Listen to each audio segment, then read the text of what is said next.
Yo, can you guys hear me? What's going on, guys? GZTV back with another video. My check. In this video, we are going to be talking about the 1991 action crime movie Point Break featuring Patrick Swayze and Keanu Reeves. So, yeah.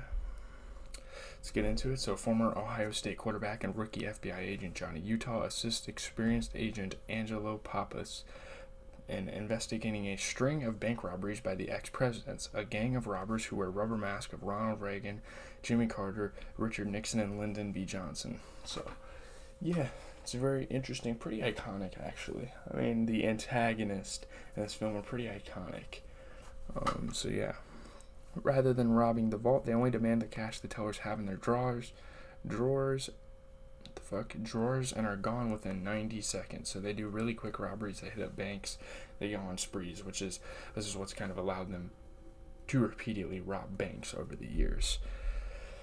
So, I mean, there's obviously a big twist. Obviously, this isn't just like a bank robber movie. Oh, we got to catch these guys or the ex-presidents. There's definitely a twist, and we're going to find that soon.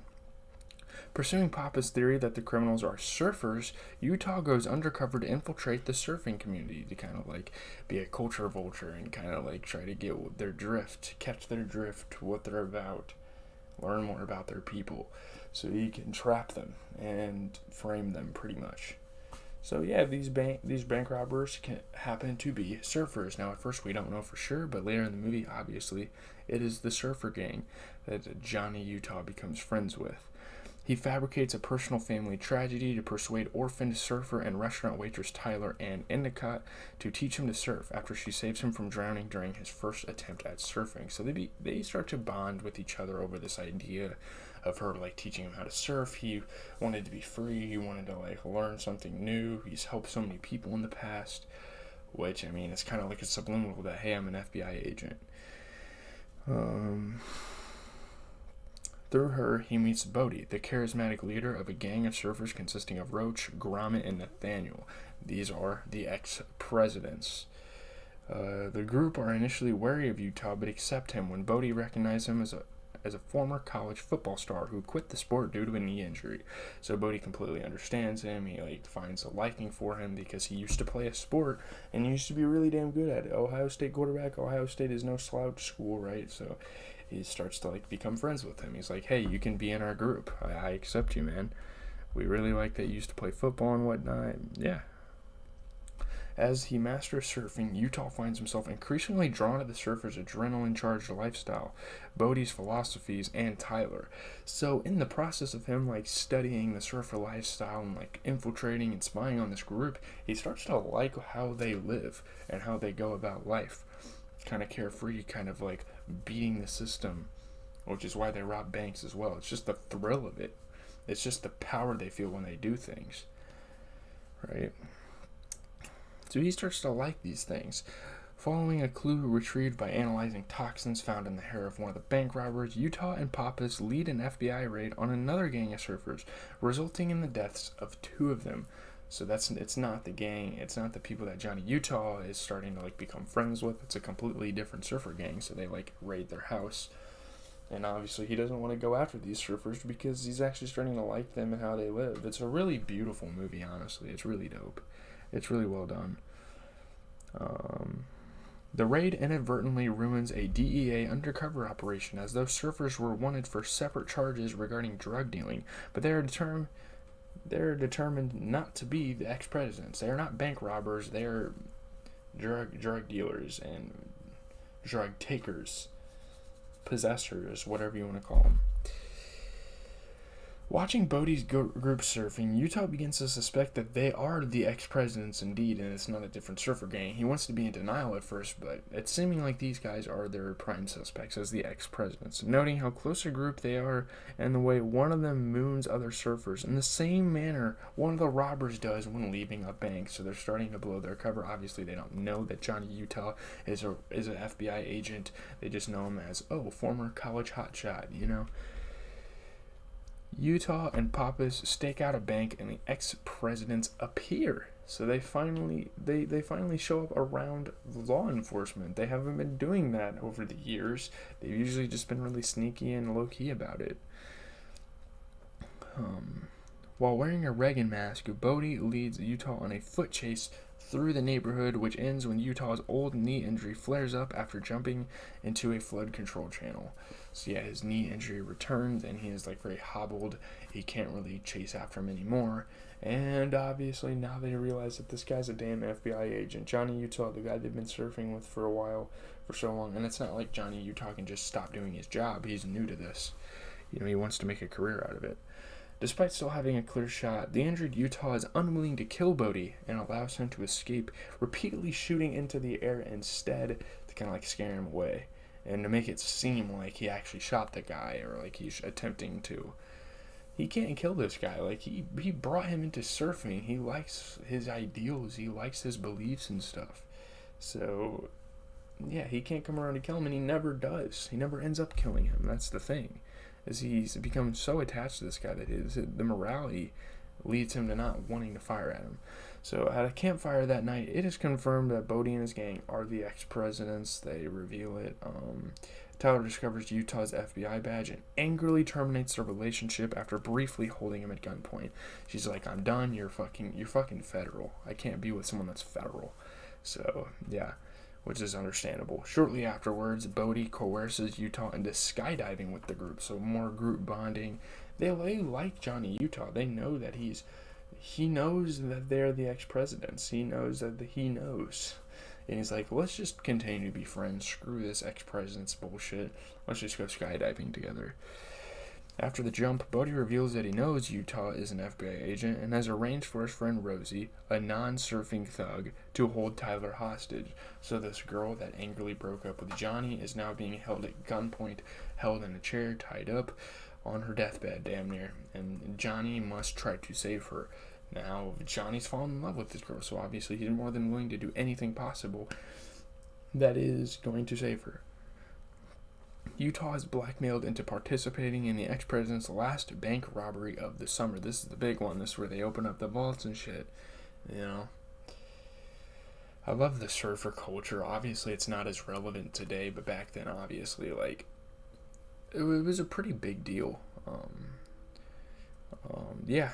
So he's forced to perform a bank robbery so he can get his loved one back. He's either choosing his job or his relationship, and he chooses his relationship, which I think he's still on the job, but yeah.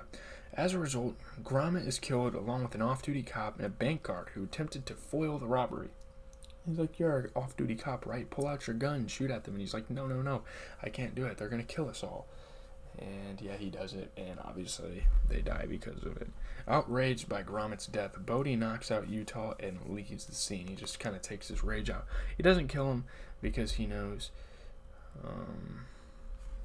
that Johnny Utah's kind of likes him, right? He spared his life.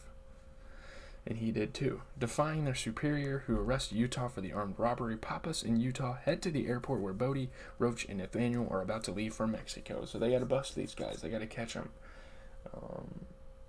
They pretty much framed Johnny Utah for this bank robbery to make it look like he was a part of the ex-presidents this whole time. And the other one was dead, so that would have left two of them. During a shootout, Pappas and Nathaniel are killed, and Roach is seriously wounded. So now it's just Roach and Bodie, the ex-presidents. With Roach aboard, Bodie forces Utah into the plane at gunpoint. Like, "You're coming with us hostage, you're coming to Mexico with us, you're living here with us forever," I guess. Once airborne and over their intended drop zone, Bodie and Roach put on their parachutes and jump from the plane, leaving Utah to take the blame.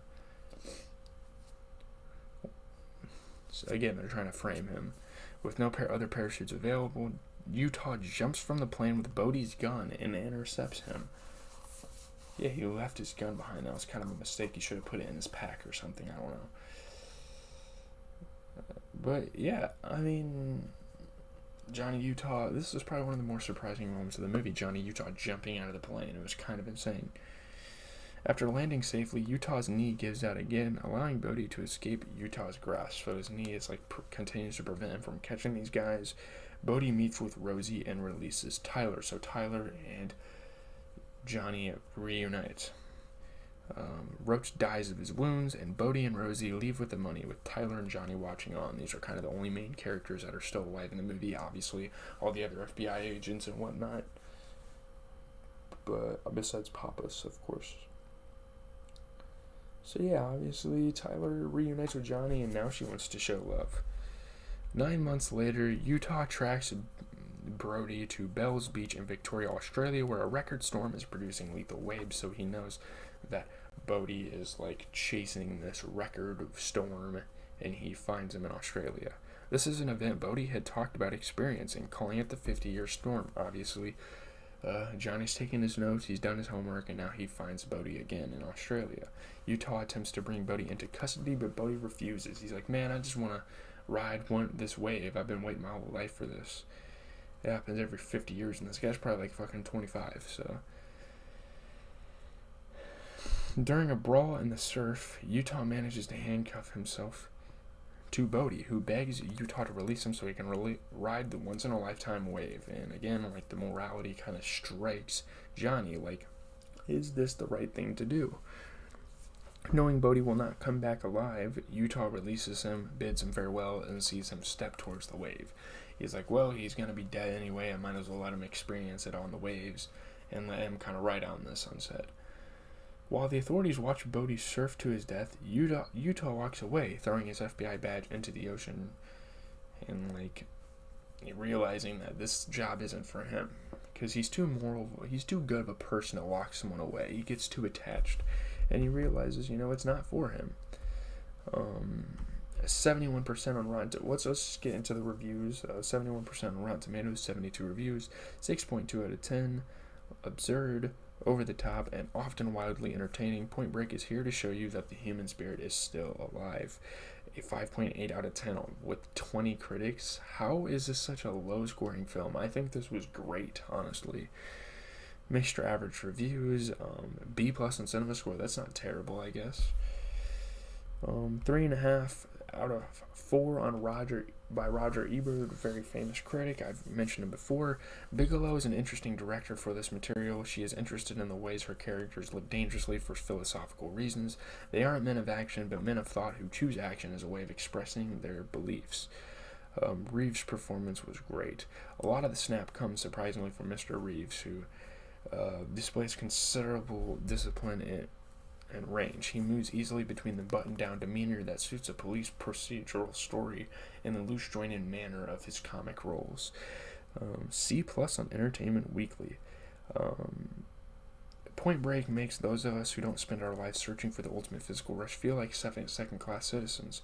The film turns reckless athletic valor into a new form of aristocracy. A lot of what Bigelow puts up on the screen bypasses the brain altogether, plugging directly into our viscera, our gut.